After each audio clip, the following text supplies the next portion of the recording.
जिंदाबाद रहे उत्तर प्रदेश, जहां से आया मेरा दोस्त। शहर का नाम बरेली है, दोस्त का नाम संदीप शर्मा है, शो का नाम बैठकी है। बहुत बहुत स्वागत है। धन्यवाद सौरभ भाई। कॉफी कितनी बुरी बनी है। अरे बहुत बढ़िया है।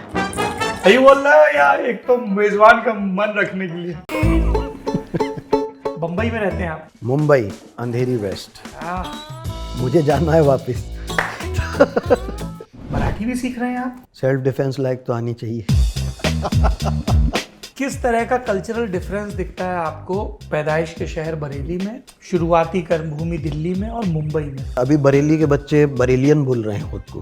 बरेलियन? हाँ, मुझे पता ही नहीं था। बरेलवी सुने थे, बरेली से हैं सुने थे। वो हमारे गुरु रहे हैं कॉलेज में। कुछ तो वाहियात मैंने लिखा था, तो मैं उनके पास गया, उर्दू डिपार्टमेंट में दिखाया, पूरे पढ़ा। फिर बोले, संदीप, पोएट्री सिंबॉलिक होती है, इतना डायरेक्ट नहीं करना चाहिए।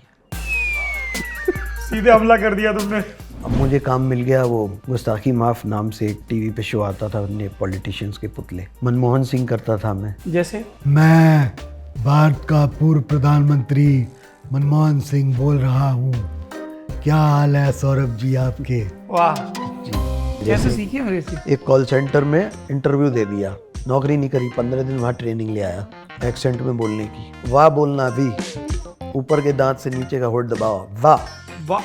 दांत करना पड़ेगा ऐसा, वो जबड़े की एक्सरसाइज बुरी। रेडियो में भी काम किया आपने? जी। चाचा बतौले नाम से एक चीज आई थी, रेडियो पे चलती थी। फिर उसमें जो दूसरी आवाज थी चाचा के अलावा, मेरी आवाज थी वो। अरे चाचा, काय को लंबी लंबी फेंक रहे हो? वो जो बेचारा कर रहा था डबिंग आर्टिस्ट, उससे बोला ही ना जाए कनौसियर। जो एंकर था उसे गुस्सा आया, करा बे कौनो सियार देखे हो, कौनो सियार। फिर उसे सिखाया कनौसियर। हमारे प्यारे जाकिर भाई हैं। अच्छा जी।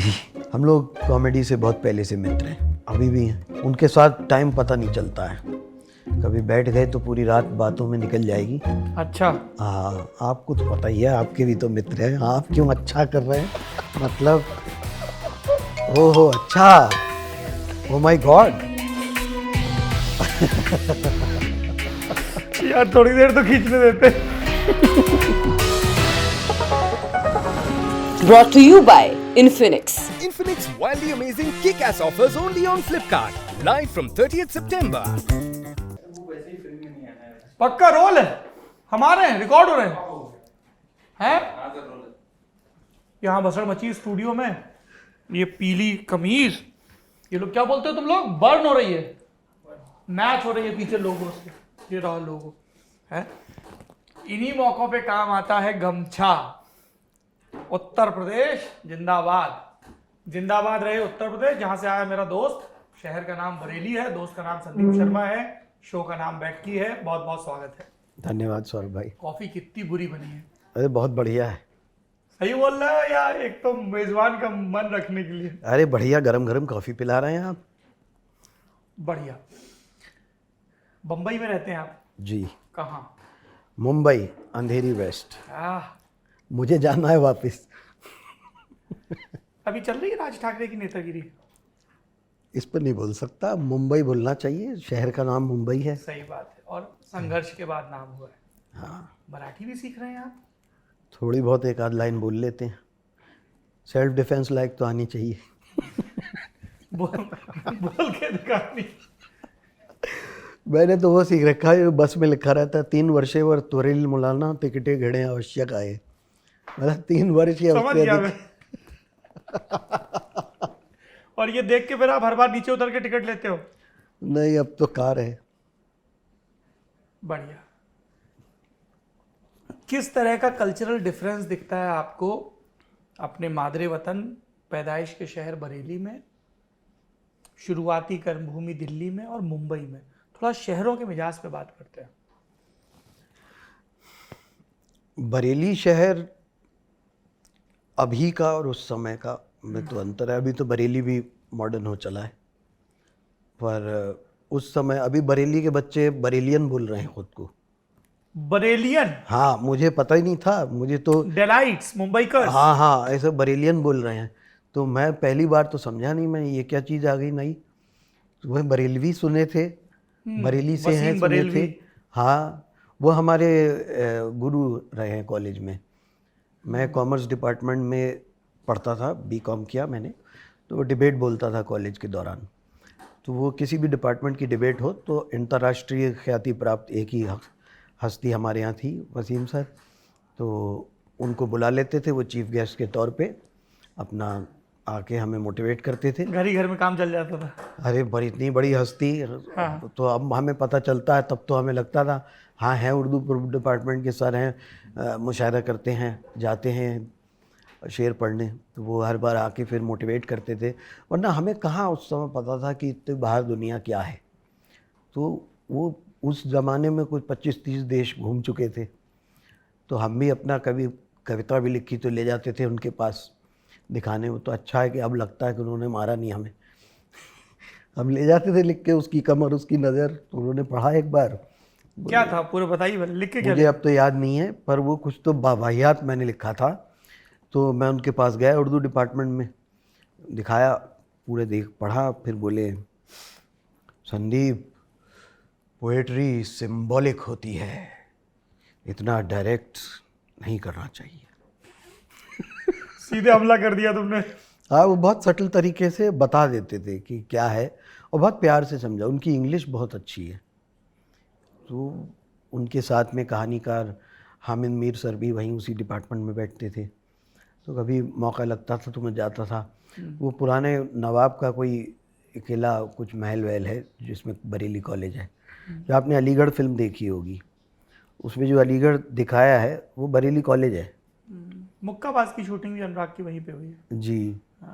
तो वो एक कोई कोना था उसमें उर्दू डिपार्टमेंट बना हुआ, तो उसके अंदर सर बैठते थे, अंगीठी जलती थी, एक उनका वो पान की पीक, पानदान लेके, पीकदान लेके आदमी खड़े रहते थे। वहाँ पूरा साहित्यिक माहौल रहता था, बहुत बढ़िया। सुनने में तो अच्छा लग रहा है। बहुत अच्छा। हर बार वो एक शेर ज़रूर बोल के जाते थे स्टेज से, जहाँ हमें मोटिवेट करने के बाद वही एक शेर वो हर बार बोलते थे ये वाला। तो एक तो वो उसूलों पर जहाँ चाहे टकराना ज़रूरी है, जिंदा हो तो फिर जिंदा नज़र आना ज़रूरी है। पर ये नहीं बोलते थे एंड में, ये तो बोलते थे वैसे। एंड में बोल के जाते थे, ऐ वतन की रेत मुझे एड़ियाँ रगड़ने दे, मुझे यकीन है पानी यहीं से निकलेगा। आखिरी वर्ड से पहले ही एग्ज़िट। तो हम पूछते थे सर इतनी जल्दी? बोले leave them asking for more. ऐसा नहीं, कोई मंच की आदत होती है ना, या तो आदमी जाने से डरता है, तो चला जाता है, तो फिर छोड़ना नहीं चाहता है। तो बोले ऐसा मत करो कि ऑडियंस ही कहे कि भाई। तो वो सिखाते थे कि आगे तुम करोगे। इम्पोर्टेंट लेसन है। हाँ, वो कहते थे कि आगे चल के ऐसा करो कि लोग तुम्हें और सुनना चाहें। बोले हम शहरों में मुशायरा करने जाते हैं तो हम शहरों में गैप कर देते हैं कि इस साल यहाँ किया, अब अगले साल फिर यहीं नहीं करेंगे, कहीं और करेंगे। फिर थोड़ा शहर हमें याद करे, फिर हम वहाँ जाएंगे। ये बड़ी अच्छी बात बोलते थे। हमने पूछा सर यहाँ कहाँ? आप बरेली में साहूकारे में रहते हैं, बहुत ट्रैफिक जाम लग जाता है और रिक्शे साइकिल जाम लग जाता है, निकलने की जगह नहीं होती, पैदल की भी। तो फूटा दरवाज़ा जगह है, वहाँ रहते हैं। फूटा दरवाज़ा? फूटा दरवाज़ा साहूकारा में एक गली है, उसका नाम है। तो वहाँ उनकी हवेली है पुरानी। तो हम जाते थे वहाँ। तो हमने पूछा सर यहाँ आप रहते हैं, पूरी दुनिया में आप जाते हैं, तो आपको मन नहीं करता कहीं और किसी बढ़िया डेवलप्ड कंट्री में कहीं जाएं? तो बोले हिंदुस्तान तो बहुत अजीम चीज़ है, हम बरेली नहीं छोड़ सकते, ये फूटा दरवाज़ा नहीं छोड़ सकते। वो वहीं रहते हैं। जिसको मिलना डीएम, कलेक्टर, एसपी, दुनिया भर के लोग, फिल्म वाले, सब वहीं जाते हैं रिक्शा पकड़ के गली में। वाह। वो बताते थे कि अखबारबाजी में कुछ नहीं रखा है, पीआर और ये सब में बिलीव नहीं करते थे, अभी भी नहीं करते हैं। बोले अपना काम करो, काम तुम तक अपने आप आ जाएगा। ये तो सर की बात हो गई। और बरेली के ऐसे नामवर लोग कौन हैं जिनका शहर पे बड़ा असर भी है और साया भी? वहाँ साहित्यकार लोग हैं, समाज सेवी लोग हैं। वहाँ पालीवाल जी हैं, JS पालीवाल जी हैं, एक न्यूज़ में पालीवाल जी हैं, उनके पिताजी हैं, वो समाज सेवी व्यक्ति। संजीव पालीवाल जी के पिताजी हैं? हाँ हाँ, वो बहुत समाज सेवी, बहुत नेक व्यक्ति हैं। हाँ, वो बहुत समाज सेवा करते हैं। बच्चों की पढ़ाई लिखाई सेहत सब पे काम करते हैं। डॉक्टर ब्रिजेश्वर भी हैं वहाँ पे जो जी। थिएटर बहुत करवाते हैं। जी, प्रोफेसर एनएल शर्मा हमारे प्रोफेसर थे। वो हमें अपनी जेब से पैसे देते थे कि जाओ जाके डिबेट बोल के आओ। हम लोग डिबेट बोलते थे कॉलेज में। तो 3 साल हमारे इसमें गए, पूरे IIM, IITs, AMU सब जगह हम लोग जीत के आए डिबेट बरेली से। तो जब उस समय मंच का चस्का लगा तो ये लगा कि ये बोल लेंगे। ये किस साल की बात है? 98, 99, 2000 यही 3 साल मेरे थे। यही 3 साल आखिरी वसीम सर की नौकरी के थे उस कॉलेज में। फिर वो रिटायर हो गए 2000 में। मैं 2000 में दिल्ली आ गया। तो दिल्ली यहाँ में रहा 12 साल। ये शहर कैसे गालिब हुआ आप पे? ये हुआ, किसी ने कहा मुंबई तो बहुत दूर है, दिल्ली चले जाओ, यहाँ से मुंबई का रास्ता खुल जाएगा। तो हमें लगता था इसी बोल वोल लेंगे। अब मंच पे तालियां कॉलेज में बज रही हैं, ये इतने सर्टिफिकेट मिल गए तो हम में कुछ गजब बात है, तो निकल जाते हैं। दिल्ली आए, ऑडिशन दिया डबिंग के लिए, डिस्कवरी है ये सब के लिए। तो पता चला माइक पे आवाज़ ऐसी निकल रही है 21 साल की उम्र में, ना तो वो टीनेजर की आवाज़ है पूरी, ना वो पूरी एकदम वयस्क मर्द वाली आवाज़ आ रही है। बीच की कुछ आवाज़ तो होती है ना वो टीनेजर टाइप की।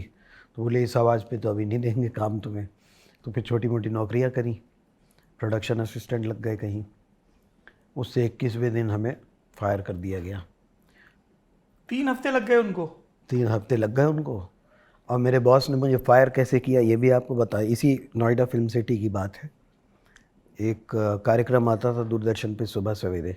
हाँ जी। हाँ, उस मूविंग पिक्चर कंपनी में मैं लगा था 5,000 रुपये में। 5,000 रुपये मिले, उसमें से मैंने 2,000 रुपये खर्च कर दिए। एक शर्ट ख़रीद ली कि अब तो पैसा आने वाला है, आने से पहले मैंने खर्च कर दिया। 21वें दिन निकाल दिया गया।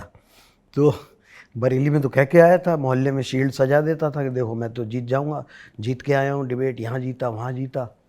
तो मैंने कहा यार बरेली में तो बड़ी किरकिरी होगी, वापस जाके नौकरी से निकाल दिए गए। तो मैं चला गया अपने गांव है पिताजी का गांव, अलीगढ़ से 10 किलोमीटर दूर, हरदोगंज। तो ये EMU ट्रेन चलती है यहाँ से रोज़, उसमें बैठ के जाता था।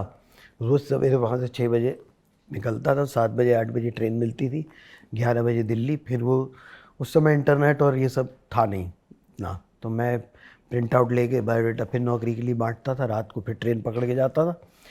फिर 10 बजे आखिरी बस होती थी अलीगढ़ शहर से हरदोगंज गांव की, जिसमें 10 किलोमीटर में 1 घंटा लगता था। सड़क ख़राब, एक बस में 250 लोग चढ़ रहे हैं, 150-200 लोग। दूध वाले ना वहाँ कुंडा ठोक के रखते हैं जिस पे दूध की बाल्टी लटकती ना, वो EMU ट्रेन के ऊपर भी, वो बस के ऊपर भी। आप नहीं हटेंगे, आपकी गोद में बैठ जाएंगे लोग वहाँ, जो डेली कम्यूटर है। वो खुली बदमाशी तब भी थी, वो आज भी है। तो उस ट्रेन से आना जाना होता था। रात को 10 से ज़्यादा बज गए तो गांव जाऊं कैसे, बस तो बंद हो गई। तो मैं रुकता था अलीगढ़ मुस्लिम यूनिवर्सिटी में, हबीब हॉस्टल, कमरा नंबर 108 में। मेरा एक दोस्त था वलीउर रहमान, उससे दोस्ती हुई थी जब हम लोग AMU में डिबेट बोलने गए थे। वहाँ हम लोग जीत गए थे, मैं और मेरा एक दोस्त अनूप चतुर्वेदी, जो अभी कंप्यूटर कंपनी में बड़ा अधिकारी है। तो हम लोगों की टीम थी, तो हम आज जीत गए थे, तो जान पहचान बन गई। तो AMU में जाते थे और वलीउर रहमान के कमरे में मैं ठहरता था। तो बस अगले दिन फिर सुबह वहाँ से दिल्ली, कपड़े रात को धो के सुबह तक सूखा के वापस। कमाल है। फिर दिल्ली ने दरिया दिली दिखाई? दिल्ली ने दरिया दिली दिखाई। वो ऐसे दिखाई कि ऑडिशन देता रहता था, तो फिर मुझे मेरे ऊपर पाकिस्तान से आए हुए पंजाबियों का बड़ा एहसान है दिल्ली में। तो मैंने ऑडिशन दिया रेडियो के लिए, ऑल इंडिया रेडियो के लिए दिया, उसमें तो फेल हो गया। पर प्राइवेट स्टूडियोज़ में विविध भारती के बहुत सारे ड्रामे बनते थे, तो मैंने तकरीबन 1,500-2 हज़ार रेडियो नाटकों में काम किया, वॉइस एक्टिंग। तो ये वेस्ट दिल्ली में जो बसे हुए पाकिस्तान से आके पुराने लोग, या तो वो खुद आए थे या उनके पेरेंट्स आए थे, तो उन लोगों के स्टूडियोज़ थे, मोस्टली उन्हीं की मोनोपोली थी, शायद अभी भी है।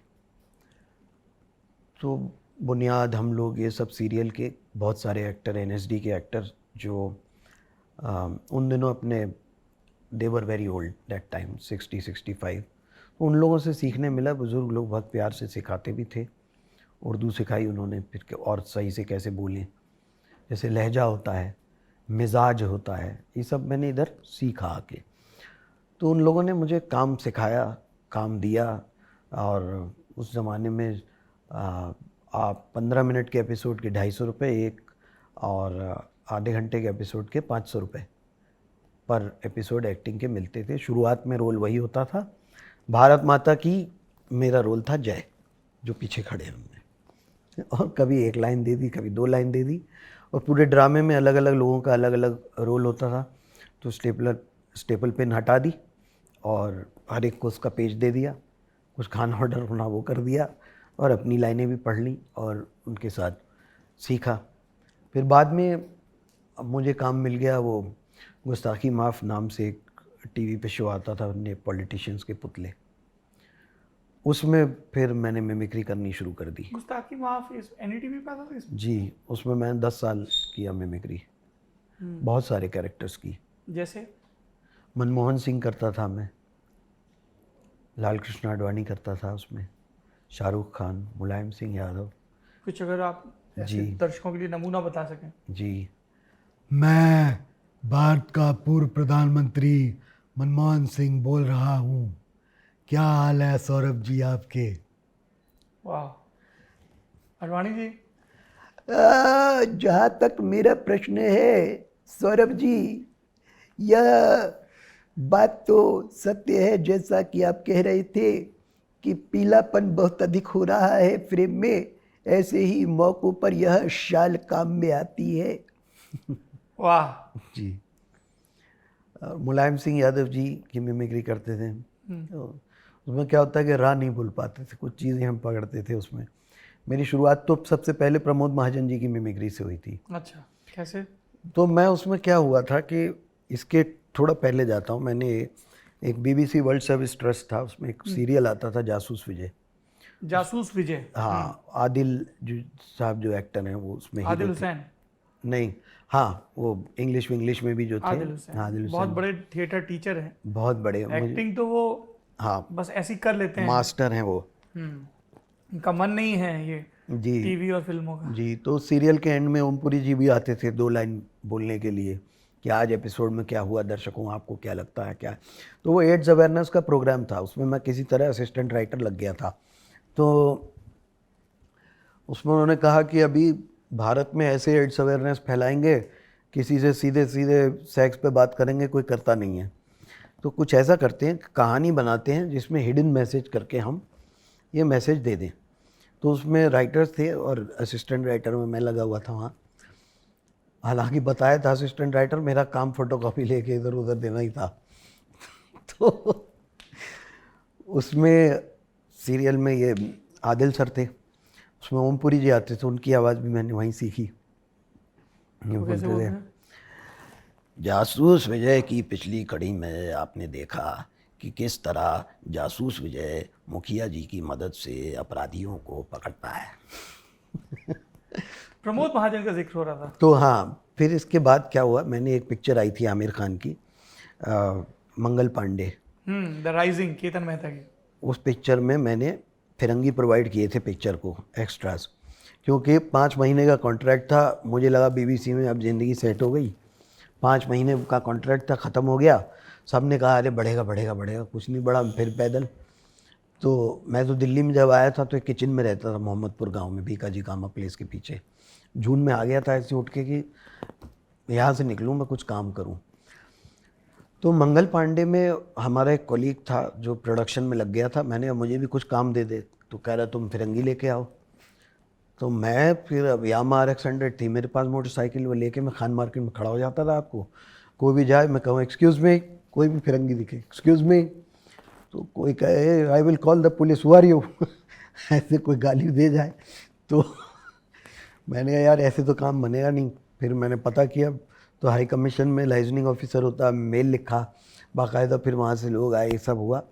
तो पिक्चर में मैंने काम किया, देखा आमिर खान को, फिरंगी एक्टर सप्लायर।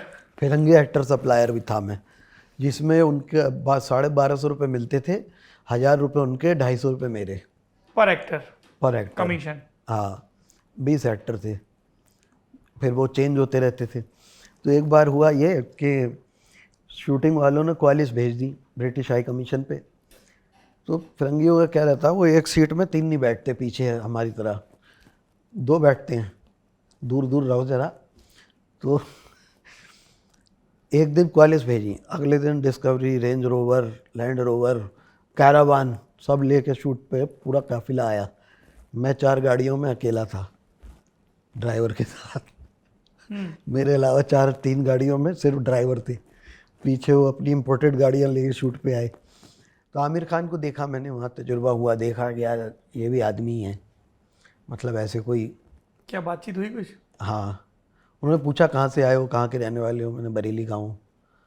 तो बिल्कुल शर्टलेस, 2 डिग्री टेम्परेचर में पटौदी पैलेस में शूटिंग थी, गुड़गांव। हाँ वो आगे। तो मतलब असिस्टेंट कंबल अम्बल लेके आ रहे थे, बट वो ही रिफ्यूज़ कि मैं नहीं पहनूंगा। वो सीधे ऐसे खड़े रहे, सोच के ही वुड टॉक नॉर्मली, पर अगर टेक होने वाला उससे 10 मिनट पहले एकदम कट ऑफ, पूरा अपने में गुम। वो प्रोसेस मैं भी अब अपने स्टैंड अप में भी करता हूँ, तो फॉलो करता हूँ कि बाकी सब ठीक है, लेकिन जब स्टेज पे जाने वाले हो तो उससे कुछ देर पहले जस्ट कट ऑफ। उसमें हॉलीवुड के एक्टर्स भी थे, वो भी यही कर रहे थे। वो अपना एक सिगरेट लेके कोने में खड़े हो जाते थे, बस वैसे बात करेंगे, मैच देख रहे हैं। टॉम ऑल्टर सर भी थे उसमें। जब टेक आता था तो वो बस fully focused, looking into the blank, और फिर अपना टेक देते थे। तो यहाँ से फिर मैंने बैरी जॉन सर के यहाँ जाके मैंने एक्टिंग कोर्स किया दिल्ली में। उसमें कुछ वॉइस एक्सरसाइजेज बताते थे वो, इसलिए मैं इस डिविएशन पे गया ये बताने के लिए कि मैं क्रम भूल जाता हूँ। तो वो उसमें वॉइस एक्टिंग भी बताते थे, एक्टिंग का पार्ट थी वो। फिर जब एनडीटीवी का शो था, उसमें मैंने एंकर की आवाज़ के लिए, नॉर्मल आवाज़ के लिए, ऐसे ही प्रेम तरनेजा कैरेक्टर का नाम था, नमस्कार मैं हूँ प्रेम तरनेजा, ऐसा मैंने ऑडिशन दिया था। वो बोले वो तो हुआ नहीं, और 6 महीने निकल गए। मैंने वो काम तो नहीं आने वाला, मैं भूल भी गया था। फिर एक फ़ोन आया कि तुम्हारी आवाज़ प्रमोद महाजन जी से मिलती है और तुम आओगे। मैंने कहा यार मैं काम मिमिक्री करता हूँ। बोले आओ तो सही यार। तो मैं गया वहाँ, तो उन्होंने सुनाया मुझे। फिर बोले अपनी आवाज़ में ना थोड़ा सा खराश ऐसे डालो और थोड़ा उसे मराठी करने की कोशिश करो। तब मुंबई नहीं गया था, एक बार जाके आ गया था वैसे कुछ दिन काम करके, तो बहुत ही बुरे हालात हुए थे। तो उसमें था ऐसे वैसे। देखिए ऐसा है कि अटल जी और आडवाणी जी मेरे मम्मी और पापा के समान है, और जो पार्टी जिस प्रकार का कार्य कर रही है, कार्यकर्ताओं के विषय में हम चर्चा करेंगे, और बहुत अच्छी चर्चा हुई है। और उसमें एक हमने इम्प्रोवाइजेशन में डाला था कि जैसे एंकर कुछ अनकम्फर्टेबल सवाल उनसे पूछता था, तो उनके पपेट को हम एग्जिट कराते थे बोल के, अरे यार हरीश गाड़ी निकालो, एग्जिट।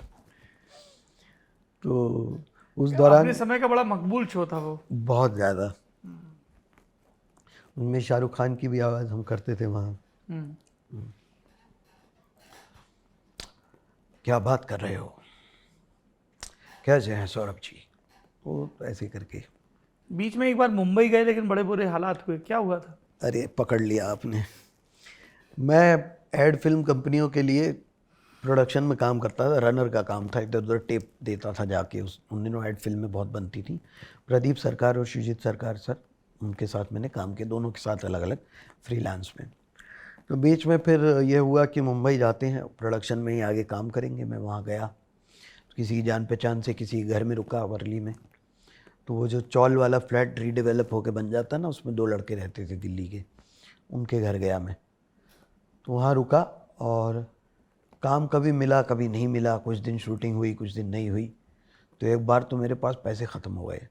25 दिसंबर का अटल जी के जन्मदिन का भंडारा चल रहा था वर्ली, नाके पे वहाँ खाना खाया। तो किसी तरह फिर टिकट करा के मैं फिर दिल्ली वापस आया। फिर दिल्ली का फिर से काम शुरू हुआ। ये 2001 की एंड की बात है।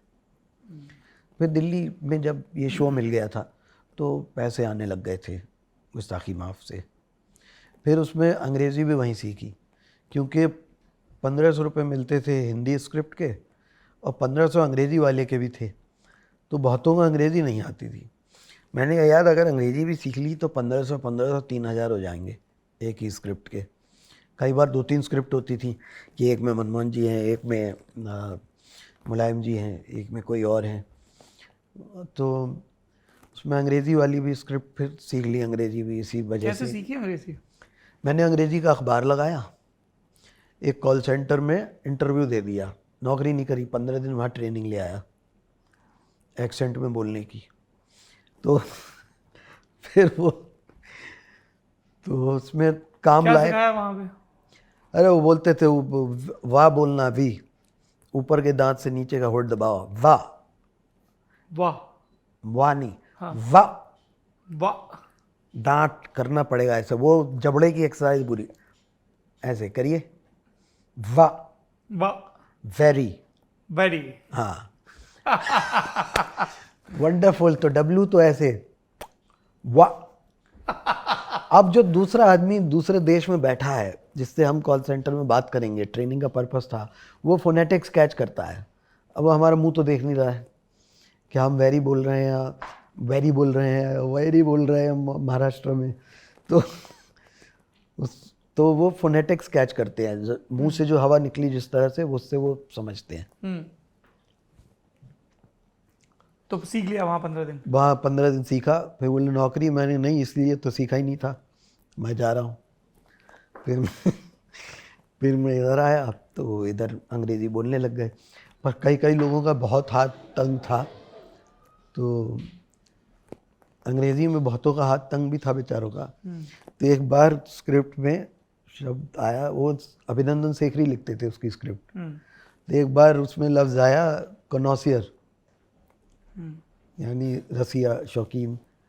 वो जो बेचारा कर रहा था डबिंग आर्टिस्ट, उससे बोला ही ना जाए कनौसियर, तो जो एंकर था उसे गुस्सा आया, करा बे कौनो सियार देखे हो, कौनो सियार, बोलो कौनो सियार, बोले कौनो सियार देखे हो, बोल पूरा, बोलो कौनो सियार देखे हो, बस, तो बोल कौनो सियार, फिर उसे सिखाया कनौसियर। तो उसमें बहुत इंटरेस्टिंग कैरेक्टर्स आते थे। एक हरकिशन सिंह सुरजीत जी की मिमिक्री होती थी उसमें जी। वो स्क्रिप्ट वो बहुत फनी होती थी। वो ऐसे ना, वो भूल जाते थे बोलते बोलते, ही वॉज वेरी ओल्ड, तो भूल जाते थे कि अब जैसे आपका डिस्क्रिप्शन करे या किसी का भी, अरे यार वो आज शाम इंटरव्यू किया, वो केड़ा तेरा वो कौन वो, अरे पीला कपड़ा वो शॉल तेरा वो कहाँ वो, अरे वो ललन कौन सौरभ, हाँ वही, वो ऐसे बहुत वाया वाया पहुँचते थे, वो तेरा केड़ा वो लखनऊ, वो तेरा वो कौन वो अमिताभ बच्चन दोस्त, वो तेरा मुख्यमंत्री, तेरा कौन मुलायम सिंह, हाँ हाँ वही। तो स्क्रिप्ट में ऐसे क्वर्क्स थे। उसमें इंटरेस्टिंग चीज़ ये होती थी, वो रिकॉर्ड होता था वो डैट पूल के टेप पे, तो अगर किसी आर्टिस्ट ने 1.5 पेज की स्क्रिप्ट में रीटेक कहीं भी करा फंबल, तो वो पूरी टॉप से रिकॉर्ड होगी। ओहो। तो कई आर्टिस्ट ऐसे थे जो सेकंड लास्ट लाइन पे जाके फंबल मारते थे, क्योंकि वो डर जाते थे कि अरे इतना पढ़ दिया हमने बिना रुके, तो फिर सबका रीटेक दोबारा होता था। कमाल है। रेडियो में भी काम किया आपने? जी, क्या काम किया आप? एड लिखता था। ये नोएडा में प्रॉपर्टियां बन रही थी ना, सेल्स वाला मेरे पास 5 बंडल ला के रख देता था, 5 ब्रोशर।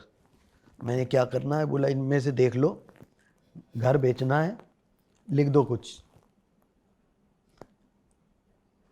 ऑफिस से घर आ रहे हैं, अरे कैसे आराम करेंगे, आराम के लिए तो होना चाहिए अपना घर, अपना घर ला रहे हैं सिर्फ ये हाँ। तो ये काम था। बाद में मैंने कहा यार ये इस काम के लिए तो मैं आर्टिस्ट बना नहीं था। ये टाइम था जब रिसेशन आ गया था 2008 में, तो फ्रीलांसिंग बंद हो गई थी, तो मैं नौकरी करनी पड़ी 9 महीने। यही नोएडा में की थी मैंने, रेडियो में नौकरी, रेड एफएम में। अच्छा, क्या करते थे वहाँ पे? ऐड लिखता था यही वाले। फिर एक चाचा बतौले नाम से एक चीज़ आई थी, रेडियो पे चलती थी।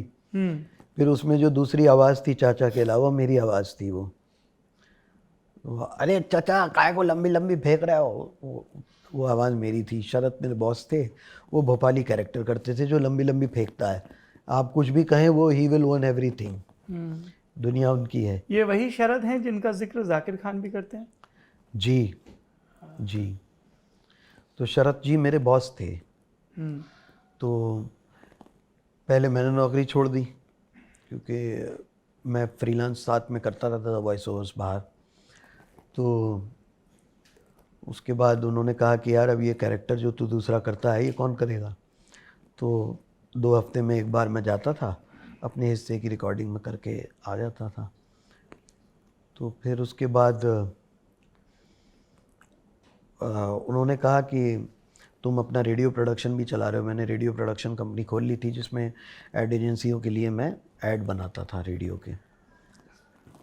तो फिर उस दौरान फिर उन्होंने कहा एक बच्चा अपना आएगा, उससे भी मिलना। तो बच्चा हमारे प्यारे जाकिर भाई हैं। अच्छा, जी तब वो इंदौर से दिल्ली आए थे। जी, मिले। फिर हम लोग कॉमेडी से बहुत पहले से मित्र हैं। तो अभी भी हैं। उनके साथ टाइम पता नहीं चलता है, कभी बैठ गए तो पूरी रात बातों में निकल जाएगी। अच्छा, हाँ, आपको तो पता ही है, आपके भी तो मित्र हैं। आप क्यों अच्छा कर रहे हैं, मतलब ओहो अच्छा, ओ माय गॉड। यार थोड़ी देर तो खींचने देते।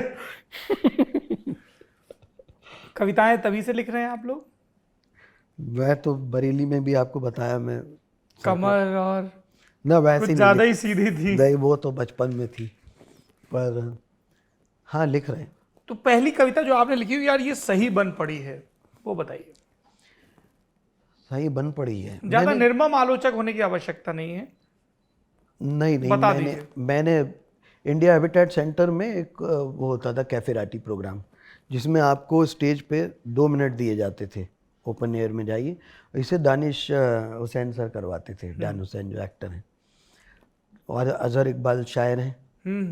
तो हम लोग सब वहाँ पे जाते थे और बोलते थे। तो उसमें एक कविता थी जिसमें, पहले इसकी थोड़ी भूमिका बता देता हूँ कि श्रीमद् भगवद गीता में शुरू में बताया है कि या तो आप 3 जन्म तक कोई पाप ना करें तब आपको मुक्ति मिल सकती है, या फिर आप भगवान को सरेंडर करके आराधना कर लें। तो उस पर मैंने कुछ ऐसे लिखा था कि 3 जन्म मोरे पापहीन हूँ तब तुम पे इल्ज़ाम धरूं, मेरो घर तुम जम के लूटो और मैं तुमको सरकार कहूँ। 25 बामन 24 ठाकुर कितने मुस्लिम सरकार भरूं, इनसे काम न बनतो हो तो नई जात तैयार करूं। 3 जन्म मोरे पापहीन हो तब तुम पे इल्ज़ाम धरूं। और अंधिन में काने राजा, काने की उकनखी फूट गई, अंधेर भई नगरी सारी, चौपट राजा स्वीकार करूं। 3 जन्म मोरे पापहीन हो तब तुम पे इल्ज़ाम धरूं। क्या बात। आपने जब ये जिक्र किया तो ध्यान आया, जाति व्यवस्था पर किए गए तंज है ना, जो कि निहायत ही फूहड़ व्यवस्था है, वो बड़े वायरल, बड़े पॉपुलर हुए। उसकी क्या रूपरेखा थी? मेरा जो वीडियो हुआ है, देखिए ये हम सब कॉमेडी जो करते हैं ना वो अपनी लाइफ से निकालते हैं। तो अब मैं मुंबई जब पहुंचा, मैं देख रहा हूँ सब इंग्लिश वाली कॉमेडी चल रही है, वो अपनी लाइफ की कॉमेडी कर रहे थे। South Bombay people give me a cheer. तो मैंने कहा ये तो मुझे नहीं आता है, तो मैंने जो मुझे आता है मैं करता हूँ, जहाँ से मैं आता हूँ मैं उस पर तंज करता हूँ। तो मैंने उसके ऊपर बनाया, और जब बनाया था तब इतना कुछ सोचा नहीं था कि वो इतना उसमें वायरल हो जाएगा। मैंने उस पर टिप्पणी की थी हार्मलेस वे में ही सोच के की थी कि बस एक बोल के हम सैटायर निकल जाएंगे, क्योंकि मैं उससे पहले 10 साल दिल्ली में एक राजनीतिक कार्यक्रम, जिसे मैं लिख नहीं रहा था पर मैं उसमें बोल रहा था, तो बेंट ऑफ माइंड था कि कुछ मैं राजनीति पे, कुछ इस सिस्टम पे बोलूँगा। तो मैंने उसको वहाँ बोला। बाद में थोड़े फ़ोन वोन आए मेरे पास। अच्छा, धमकाया लोगों ने? हाँ, बहुत सारे आए। क्या बोले? क्या कर रहे हो? पर मज़े की बात, उससे कोई एक पार्टी नाराज़ नहीं हुई, दोनों नाराज़ हो गई। मैं दोनों नाराज़ होती मैं 2-4 दिन जेल जाता, बाहर दोनों निकलता। नाराज हुई मतलब कि अगर उससे ना तो पूरी तरह ब्राह्मण चिढ़े, ना पूरी तरह दलित चिढ़े, दोनों ही एक एक करके चिढ़े। मतलब वो, पर दलित क्यों चिढ़े? क्योंकि आप तो ब्राह्मणवाद और ब्राह्मणों ब्राह्मणवाद को लेके आप तंज कस रहे थे। उसमें क्योंकि मैंने कुछ मेंशन किया है, कुछ बोला है और उनको समझ में नहीं आया। हालांकि मैंने किसी के लिए भी कुछ हर्टफुल नहीं बोला उसमें। मेरे हिसाब से जैसे कार्टून बनाते हैं, किसी की नाक नुकीली है तो हम उसे और ज़्यादा लंबी दिखा देते हैं, नाक चौड़ी है तो ज़्यादा दिखा देते हैं। ऐसे ही मैंने जो ब्राह्मणों में होता है उसको भी बड़ा चढ़ा के बताया। राजनीतिक व्यवस्था में जो कुछ हुआ उसको माइक स्टैंड उल्टा करके बता दिया। ठीक है, तो उससे कभी कोई चिढ़ा कभी कोई चिढ़ा, एक साथ कोई नहीं चिढ़ा। अब मैं कहता हूँ एक साथ चिढ़ जाते हैं, मेरा भला हो जाता, 2-4 हज़ार टिकट बिकने लगती शो की, जेल भेज दो मुझे। अरे इस समय तो मौसम भी बढ़िया है, एसी की ज़रूरत नहीं है, 2 night 3 days I am fine. कोई एक तो पार्टी चिढ़े, दोनों ही चिढ़ गए, कभी को कभी वो। पर मेरे कहने का मतलब यह है कि मैंने जब वो किया था ना, तब माहौल इतना ज़्यादा ऐसा नहीं था कि कोई इतना बड़ा उस पर हंगामा हो जाए। अभी तो मुंह खोलने पर हंगामा हो जाता है, एक पोस्ट डाल दीजिए इंस्टा पे, उस पर हंगामा हो जाता है। कुछ आप बात कर दीजिए उस पर लोग चिढ़ जाते हैं, पीपल्स फीलिंग्स गेट हर्ट। उस समय नहीं था, उतना नहीं था थोड़ा बहुत, इतना ज़्यादा नहीं था। अभी लोग चिढ़ जल्दी जाते हैं, सेंसिटिव ज़्यादा है। क्या वजह है इसकी?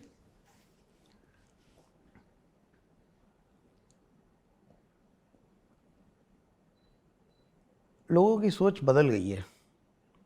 लोग अब क्लियर लाइंस डिवाइडेड हैं, तो लेकिन उसके बीच में भी हम जैसे लोग भी हैं, हम बोलते हैं कि मिलजुल के रहो, आपस में लड़ो मत। कोई किसी के बारे में रेफरेंस भी दिया। अब एक जावेद अख्तर साहब का एग्जाम्पल था, जो पुराने टाइम की फिल्म में दिलीप कुमार साहब बोलते हैं, अरे कैसा भगवान है रे तू गरीब का भगवान नहीं है। ये जावेद अख्तर साहब के इंटरव्यू में मैंने देखा था, सुना था। अब वो बात आज नहीं हो सकती कि एक मुस्लिम हीरो बोले कैसा भगवान है रे तू, ये नहीं हो सकता ना।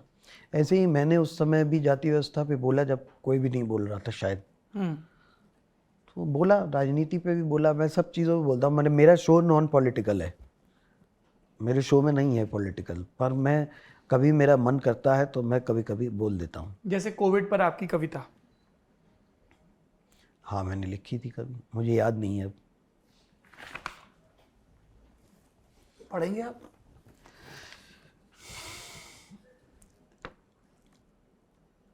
अब जाने ही देते हैं इस सब को, अब तो कोविड भी चला गया।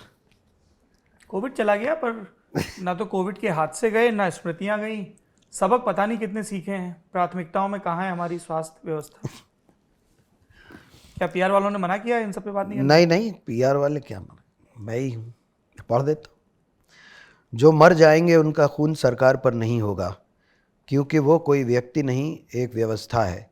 जो बच जाएंगे जिम्मेदारी उनकी होगी कि अपने अपने धर्म, जात पात और राजनीतिक पसंद को पीछे रखकर अपना ज़मीर आगे करके सरकार से पूछ पाएँ कि यदि आप व्यवस्था हैं तो फिर अव्यवस्था क्या है।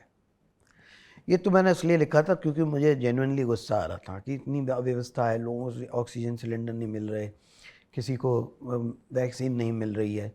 मुझे तो इस बात का भी गुस्सा था कि वेस्टर्न कंट्रीज़ को क्यों पहले वैक्सीन मिल रही है, जब हम बना रहे हैं तो हमें क्यों नहीं देनी अलाउड है। मतलब ये हुआ ना कि जब अगर दुनिया में और कुछ भी हो जाएगा तो हम लोग बाद में ही आएंगे क्या। ये कोई भी सरकार होती है उसके ऊपर मैं यही कहता। बहुत फिक्रमंद रहना पड़ता है अभी स्टैंड अप कॉमिक्स को, जो कि आप हैं, कि किसी की सेंसिबिलिटी हर्ट ना हो जाए, कोई सरकार नाराज़ ना हो जाए। मैं नहीं सोचता इस सब के बारे में, फिर मैं आर्टिस्ट क्यों बना, मैं नौकरी कर लेता ना। आर्टिस्ट का मतलब तो फ्रीडम है ना। पर आर्टिस्ट को अपना घर भी चलाना है, तो अलग अलग तरह के शोज़ होते हैं। जैसे मेरा पब्लिक शो होता है जिसमें मैं टिकट्स डाल देता हूँ ऑनलाइन और आप टिकट ख़रीद के आते हैं, वो मेरा शो है, वहाँ मैं बोलूँगा और आप मेरी जो बातें हैं सुनेंगे। दूसरा है, कहीं मैं अगर किसी कॉर्पोरेट ऑफिस में परफॉर्म करने जा रहा हूँ, वो अपनी अगर गाइडलाइंस बता देते हैं तो मैं उसके विद इन दैट काम करता हूँ। किस तरह की गाइडलाइंस होती हैं कॉर्पोरेट ऑफिस की? कहते हैं रिलीजियस पे मत बोलना कभी, और पॉलिटिकल पे मत बोलना। वो मेरा, बॉसेस का मजाक मत उड़ाना। हाँ, बॉसेस का मजाक नहीं उड़ाना है, एचआर का मजाक नहीं उड़ाना है। हाँ, कुछ लोग बोलते हैं कि उड़ाओ मजाक, कुछ लोग तो कह के मजाक उड़वाते हैं कि ये बॉस है और बॉस खुद चाहता है उसका मजाक उड़ाओ, तो वो करते हैं। पर डिपेंड करता है। अब जैसे कॉलेज शोज़ में मैं बहुत जाता हूँ, तो कॉलेजेस में शोज़ होते हैं, तो कॉलेजेस में एक फ़ाइन बैलेंस करना पड़ता है। जैसे आप कॉलेज फेस्ट हो रहा है तो आगे कुछ सोफ़े लगे होते हैं जिन पे प्रोफेसर्स, डीन, उनकी फैमिलीज़ बैठे होते हैं। ये तकरीबन 20 लोग या 30 लोग होते हैं। उसके पीछे 1000 या 2000 स्टूडेंट्स होते हैं। तो वहाँ ये होता है कि भाषा की मर्यादा रहे। जैसे अपने टिकट बेचे हुए शो में हम कुछ भी बोल देते हैं, उस शो में ऐसा रखना है कि वो फैमिलीज जो बैठी हैं वो भी, उनका भी एंटरटेनमेंट हो और कोई शब्द ऐसा मुंह से ना निकल जाए। पर मैं हिंट दे देता हूँ, वो बात वहाँ तक जाते जाते लौट आती है, समझ तो जाते हैं क्या कहना चाहता है। और पीछे ऑडियंस होती है जो यंग यूथ, तो उसमें होता है कि गाली मत देना, बेसिकली तो गाली नहीं देते हैं। कैसे शुरू हुआ ये प्रोडक्शन, वॉइस ओवर, इन सब से स्टैंड अप कॉमेडी का सिलसिला? तो जब मैं रेड एफएम में नौकरी कर रहा था तो मेरा एक कोलीग था आरजे कबीर करके, एक अमित शर्मा कमेडियन है, तो वो जाता था ओपन माइक्स पे। उसने बोला यार जब रेडियो पे जो बोल रहे ये तो फ़नी है ही, साथ साथ ओपन माइक पे क्यों नहीं चले जाते हो, कॉमेडी ओपन माइक। मैंने ये क्या होता है? तो बोला सब अपने अपने 5 मिनट बोलते हैं और बड़ा मज़ा आता है, कुछ फ़नी बात बोलो जाके। मैं कहा ठीक है। तो एक्टर रजत कपूर के भाई है रजनीश कपूर, स्टैंड अप हाँ, very good stand up comic. हाँ। अभी पिछले दिनों वरुण ग्रोवर का शो हुआ था, तब उसमें ओपनिंग वाला पार्ट उन्होंने किया था, रजनीश कपूर। जी, तो मुझे स्टैंड अप में वही लाए थे। अच्छा। तो मैंने उनको फ़ोन किया कि सर आप करवा रहे हैं, मैं आ जाऊं। तो नेहरू प्लेस में सत्यम, वहाँ कौन सा सिनेमा है वो, उसके पीछे एक पिज़्ज़ा ग्रिल कुछ बार था, उसमें कॉमेडी हो रही थी। तो वहाँ मैं पहली बार गया, वहाँ मैंने परफॉर्म किया 5 मिनट। हाँ, अब मैं सेकंड आ गया पहली बार में। तो मैंने कहा यार ये तो बढ़िया चीज़ लग रही है मुझे। पैसे भी मिले? नहीं, उसमें पैसे नहीं मिले, सेकंड आए? पैसे नहीं दिए, पैसे फर्स्ट के थे। ओके। हाँ, तो पर उसके बाद फिर मज़ा आया, फिर मिलने लगे, फिर आपस में अपना। पर मेरा ये था कि मेरी कमाई तो रेडियो के काम से हो रही थी, तो मुझे लगा कि किसी दिन वॉइस ओवर आएगा, कुछ और प्रोडक्शन आएगा, उसमें ज़्यादा पैसे मिलेंगे। ये कहाँ किसी के बर्थडे में 4000 के लिए चले जाओ, उस समय ऐसे ही पैसे मिलते थे। रेडियो में भी बहुत फ़नी लोग मिलते थे कई बार। तो एक साउंड इंजीनियर थे जो काम करा लेते थे, और उसके बाद वो लोग बहुत लंबे चौड़े थे, सक्सेना जी, वो गुटखा खाए रहते थे, मुंह भरा रहता था हमेशा। ऊँचा बोलो, ऊँचा। तो पैसा जब देने आते थे ना तो जेब में से निकालते थे और ऐसे जेब में सीधे ऐसे करके, मैं सोचता था कितना देने, देखूं तो सही। देखेगा तो आगे नहीं बढ़ पाएगा जिंदगी में, देखना नहीं है। ये क्या बात है? देख, ये ऐसे कैरेक्टर्स बहुत थे दिल्ली में, ये मिलते थे। पर कॉमेडी में फिर इन लोगों के थ्रू फिर आपस में ग्रुप बन गया, फिर कॉमेडी को हम लोग, फिर समझ में आया कि कौन अमेरिका। कौन था उस ग्रुप में? मुझसे पहले से जो कॉमेडी कर रहे थे, अमित टंडन थे, अभिजीत गांगुली थे, नीति पाल्टा थी। पर इन सब ने भी 6 महीने पहले ही कुछ ऐसे ही, सबका ऐसा ही था, 6-8 महीना, साल भर पहले ही शुरू किया था।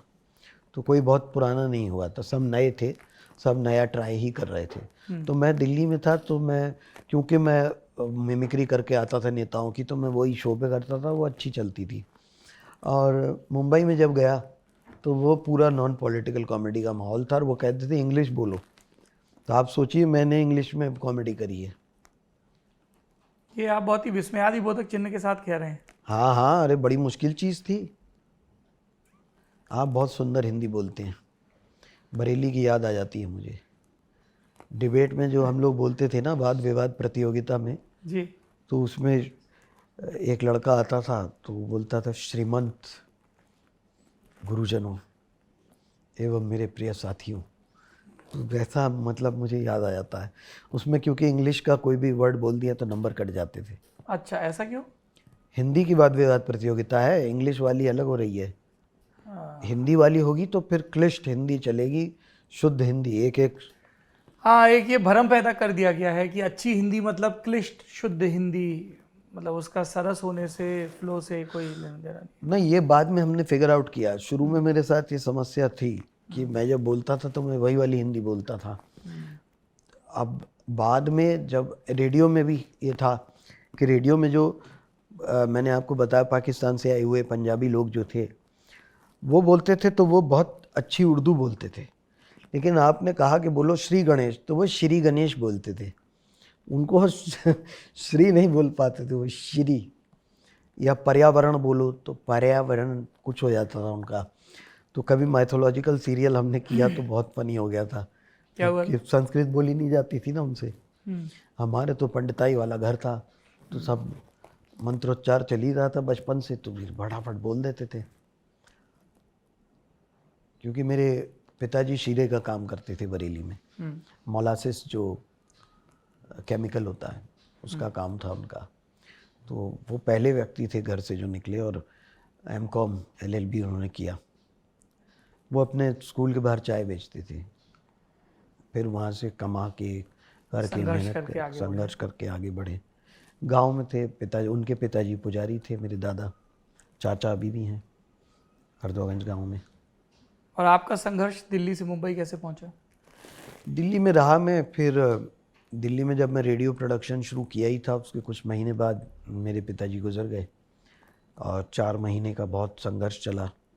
एकदम पूरा सब कुछ ऊपर नीचे हो गया, उनको कैंसर हो गया था। मैंने एक स्टैंड अप में उनके बारे में बात की भी है। तो वो जब हुआ तो मेरी मेमोरीज़ बहुत ख़राब हो गई थी। वही वाला अस्पताल, फिर वो वाला अस्पताल, फिर ये वाली सड़क, तो मेमोरीज़ बहुत ऐसी हो गई। माँ मेरे पास आके रहीं बरेली से 1 साल। भाई मुंबई में पढ़ रहा था उस समय, मास कम्युनिकेशन। तो फिर उसने शादी की तो मम्मी उसके पास शिफ्ट हो गई मुंबई में। पर मैंने कहा मैं यहाँ क्या अकेला पढ़ा करूँगा, तो मैं भी मुंबई चला गया कि काम वहाँ करूँगा। अब आगे जाने का मेरे मन में था कि वहाँ एक्टिंग करूँगा, कुछ बोलूँगा, कुछ करूँगा, तो मैं भी वहाँ चला गया। फिर वहाँ पे मैंने सोचा वहाँ रेडियो प्रोडक्शन चलेगा, पर वहाँ you have to own the studio to do production, और वहाँ अपने लोग फिक्स हैं, एजेंसीज़ के काम करते हैं। तो वो वाला काम वहाँ पे फिर चला नहीं उस तरीके से। फिर स्टैंड अप शुरू हुआ, फिर मैंने स्टैंड अप करता गया और स्टैंड अप चल पड़ा फिर। हाँ, तो ये कब लगा कि यार ये चल पड़ा है, कि एकदम आप कहीं जा रहे हैं, लोग एयरपोर्ट पे आइडेंटिफाई कर रहे हैं, या स्कूल के कॉलेजेस के ऑडिटोरियम में आपका नाम अनाउंस हो रहा है, तो 2017 चीयरिंग हो रही है? 2017। तो काम तो मैंने 2000 में शुरू किया था। दिल्ली में जब मैं था चाचा बतौले में बोलता था, मैं किसी को भी मेट्रो में बताता था, कहीं बताता था वो मेरी आवाज़ है, या वो फलाने ऐड में मेरी आवाज़ है। मेरे कंप्यूटर में अभी भी फोल्डर्स हैं कि टेलीकॉम के ऐड बनाए तो टेलीकॉम का ही एक पूरा फोल्डर है, कितने सैकड़ों ऐड करे हैं, कितने गाड़ियों के करे हैं, वो सब है। लेकिन अब किसी को बोलता था तो वो कहता अरे यार वो तुम हो, तुम्हारी आवाज़ है, पर पहचानते नहीं थे। स्टैंड अप से ये हुआ कि वो चेहरा पहचाना जाने लगा। तो 2017 में पहला यूट्यूब वीडियो डाला था मार्च में, तब लोगों ने पहचानना शुरू किया। फिर उसके बाद फिर और वीडियोस आते गए और लोग पहचानते गए। अच्छा, मेरे पास आपसे करने को बातें बहुत हैं जी। ये बैठकी मैं ऑन कैमरा कह रहा हूँ, इसका एक राउंड हम और करेंगे, पर इसको मैं समाप्त करूँ इससे पहले मैं आपसे एक नितांत व्यक्तिगत चीज़ पूछना चाहता हूँ। बातें करना, अपनी कला का प्रदर्शन करना, ये सब बहुत महत्वपूर्ण चीज़ें हैं, पर एक व्यक्तिगत फैसला लेना और उसको कर दिखाना, मैं बात कर रहा हूँ आपकी फिटनेस के जर्नी की, है ना, डायबिटिक होना, फिर भी जूझते रहना, करते रहना, and that is very inspiring. आप इस देश के यूथ आइकन हैं, लोग बहुत एसोसिएट करते हैं अपने आप को स्टैंड अप कॉमिक्स के साथ, है ना, they find them funny, they find them cool, but you made it cool and you admitted it on a public platform. उसके बारे में बताइए, क्योंकि बहुत सारे लोग हैं जो चल जाएगा हो जाएगा वाले मोड में रहते हैं। मतलब मैं भी बीच में कई दफ़ा लापरवाह हो जाता हूँ अपने स्वास्थ्य को लेकर। तो ऐसा है कि मुझे जब पता चला कि मुझे डायबिटीज़ है, और उस समय मैं चेन स्मोकर भी था, तो मैं चलने की कोशिश करता था तो मेरा पंजा इतना फूल जाता था, थोड़ा सा भी चला बैठा पैर में दर्द होता था मेरे। तो मैंने सोचा अभी I have to do something about it. तो मैं सुई चुभा के बार बार शुगर चेक करता था, भारी हो जाती थी, बहुत ज़्यादा हैवी आती थी। तो मैंने जब घर शिफ्ट किया, बांद्रा में रहता था पहले मैं 9 साल, अंधेरी में आ गया मैं। वहाँ जिस बिल्डिंग में आया, फॉर्चुनेटली उधर जिम स्विमिंग पूल दोनों है। और उस समय लॉकडाउन भी था, तो मैंने चलना शुरू किया। पहले सिर्फ चलने से शुरुआत की। जो भी अगर फिटनेस पे काम करना चाहते हैं, पहली चीज़ अपने आप को अलॉट करें टाइम। अगर आपने कहा 1 घंटा, तो 1 घंटा सिर्फ वॉक कर लो, रेंग लो, 5 मिनट बैठ के थक जाते हो, 5 मिनट बाद बेंच पे बैठ जाओ, पर वो 1 घंटा बाहर लगा के आ जाओ।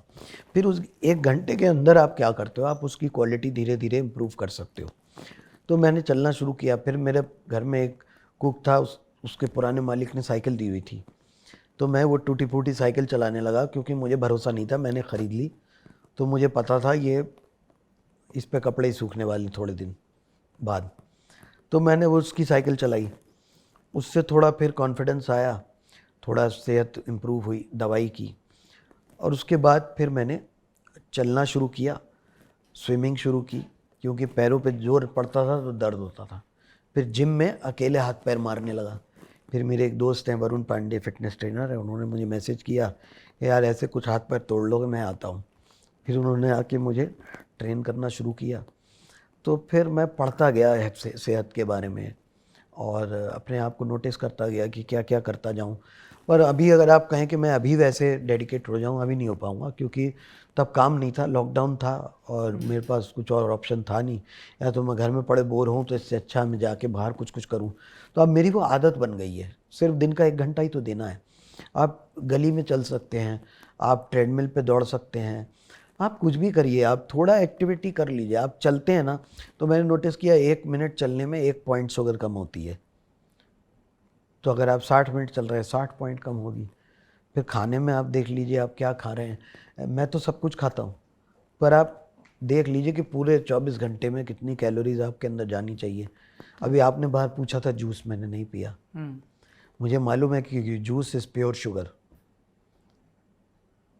मैंने इसलिए मैं समझ गया कि यहाँ मुझे नींद आ जाती अगर मैं पी लेता तो नहीं पिया। तो थोड़ा सा डिसिप्लिन अपने आप को बांध के अगर करते जाएं तो हेल्थ इम्प्रूव हो जाती है। कोई बहुत बड़ी बात नहीं है। पर ये ना सोचें कि मेरे 6 पैक आ जाएं, कि मेरे 8 पैक आ जाएं।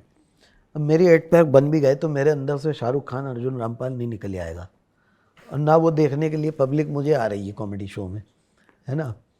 तो जो रिलेटेबिलिटी है वो आए, देखें लोग, ठीक है। अब इतने फिट रहो कि बस हाथ पैर चलें। स्टेज पे बड़ा फ़र्क आ गया। स्टेज पे पहले ऐसा लगता था वो मोटा आया मर जाएगा यहीं, किसी माइक के साथ गिरना पड़े कहीं, ये कैसे हाँफ रहा है। अब वो नहीं है कि यार आप लोग देखते हैं आराम से, light on your feet, your walking, moving. Acting में जो ट्रेनिंग ली वो पूरी यूज़ कर पा रहे हैं, क्योंकि शरीर चल रहा है। शरीर नहीं चलेगा तो आप क्या करेंगे स्टेज में भी। एक्टिंग में आप लूडो में नजर आए थे, और कोई प्रोजेक्ट्स अभी आगे? नहीं, वो उस करके मैंने हाथ जोड़ दिए। नहीं, बहुत मेरा टाइम लग गया उसमें, और 18 दिन कमिट किए थे मैंने, स्प्रेड ओवर अ मंथ, देने पड़े 27 दिन, स्प्रेड ओवर 2 ईयर्स। कभी कोई हीरो बाल कटा के किसी और पिक्चर में चला गया, कभी हीरोइन कहीं छुट्टी मना के चली गई। मैंने यार ये करने थोड़ी आया हूँ मैं यहाँ पे। रिलीज़ भी हुई तो वो पिक्चर हॉल में नहीं आई, वो नेटफ्लिक्स पे आई, क्योंकि कोविड था। और भी किसी पब्लिसिटी में मैं टैग नहीं, कुछ नहीं। अब जैसे बस्सी ने पिक्चर करी तो वो प्रॉपरली करी, ही रिप्रेजेंटेड अस नाइसली, कि भाई कॉमेडियन ऐसे होते हैं। पिक्चर में फिल्म वालों के लिए अभी भी कॉमेडियन का मतलब है केले के छिलके पे फिसलने वाला, यही है ना। उनके हिसाब से अभी भी कॉमेडियन कोई बहुत बड़ी चीज़ नहीं है। पर ये चीज़ अभी धीरे धीरे बस्सी ने किया तो उससे बदल रही है। तो we were represented nicely by him. Zakir represents us nicely in front of film people and other people, कि लोगों को लगता है कि ये लोग भी इंटेलेक्चुअल लोग हैं, इन लोगों में भी दिमाग है, ये कॉमेडी अब वो नहीं है। क्योंकि अभी हास्य का और विदूषक का जो कॉन्सेप्ट पुराने समय से चलता आया, वो हीरो के साथ का जो कोई साइड किक है वो चलता आया। कॉमेडियन बाकी फिर वो आइटम पेश कर रहा हूँ वाला सिस्टम भी था, कि एक बार अमिताभ बच्चन और धर्मेंद्र पान की दुकान पे मिले, वो भी एक कॉमेडी चलती आ रही है पहले से। ये वाली जो हम लोग कर रहे हैं क्लब में जो चल रही है, इसमें कॉमेडियन वो है, जैसे हॉलीवुड में तो कॉमेडियंस है वो प्रेसिडेंट पे चुटकुला मार देते हैं मुंह पे उसके जाके, यूएस में। यस, अब धीरे धीरे, अब वहाँ तक तो हम नहीं जा रहे, लेकिन कॉमेडियन भी एक पर्सनैलिटी है, उसकी भी कुछ ज़िंदगी है। ओ दे आर इंटेलिजेंट क्रीचर्स। वो खुद लिख रहे हैं ना। यस, पहले आइटम कोई और लिखता था, अंधेरी में श्री जी रेस्टोरेंट, वहाँ पे राइटर आता था कहीं मीरा रोड विरार से 1000 रुपये में आइटम लिख के, और बड़े कॉमेडियन उसको 1000 रुपये देते थे, उसके बच्चे को भी चॉकलेट देते थे और फिर उसे ट्रेन बैठा के वापस भेज देते थे। तो दुनिया में चर्चा होता था कि आइटम पेश किया है फलाना, वाह वाह वाह वाह। हमारा, हम खुद लिख रहे हैं, हमारी ऑडियंस जितनी भी आ रही, जैसे भी आ रही, हम खुद लिख रहे हैं, खुद पेश कर रहे हैं। इंटरेस्टिंग, बहुत कुछ है जानने को कॉमेडी के अंडरवर्ल्ड के बारे में और कॉमिक्स के स्ट्रगल के बारे में। इसीलिए मैंने कहा कि ये बैठकी एक बार और होगी, गप का सिलसिला चलता रहेगा। ललन टॉप में संवाद पे बड़ा जोर होता है, पूछो और सुनो, आस्क एंड लिसन। आपको ये बातचीत कैसी लगी कमेंट बॉक्स में ज़रूर बताइए। संदीप शर्मा जी, बहुत बहुत शुक्रिया आपका। Thank you sir. ये काफ़ी फॉर्मल वाला पार्ट हो गया आखिरी। मज़ा आया, बहुत कुछ सीखने को मिला और हम दोबारा बात करेंगे। ज़रूर सर। Thank you.